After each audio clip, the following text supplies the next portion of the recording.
ইসলামী bank news top 10। দেশের বাজারে soybean তেলের দাম বাড়ল। বোতলজাত ও খোলা সয়াবিন তেলের দাম যথাক্রমে বাড়ানো হয়েছে প্রতি লিটারে 14 ও 12 টাকা। অন্তর্বর্তী সরকারকে মানুষ 5 বছর চায় এ কথা নিজে বলেননি, জনগণ বলেছে, মন্তব্য স্বরাষ্ট্র উপদেষ্টা জাহাঙ্গীর আলম চৌধুরী। অটুট থাকবে ফ্যাসিবাদ হটানোর ঐক্য, আশা জাতীয় ঐকমত্য কমিশনের সহসভাপতি অধ্যাপক আলী রিয়াজের। সংস্কার ও নির্বাচনের রোডম্যাপ নিয়ে কাল প্রধান উপদেষ্টা ডক্টর মোহাম্মদ ইউনূসের সাথে বসবে বিএনপি। রাজুকের প্লট বরাদ্দে দুর্নীতির অভিযোগে দুদকের 2 মামলায় সাবেক প্রধানমন্ত্রী শেখ হাসিনা ও তার ছেলে সজীব ওয়াজেদ জয় সহ 29 জনের বিরুদ্ধে গ্রেপ্তারি পরোয়ানা।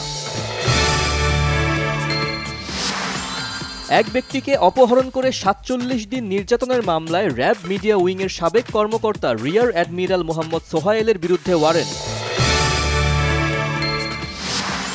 বিএনপি চেয়ারপারসনের পররাষ্ট্র বিষয়ক উপদেষ্টা কমিটির বিশেষ সহকারী ইঞ্জিনিয়ার ইশরাক হোসেন বলেছেন, ক্ষমতার জন্য নয়, স্বাধীনতা, সার্বভৌমত্ব ও ভোটাধিকারের জন্য লড়ছে বিএনপি।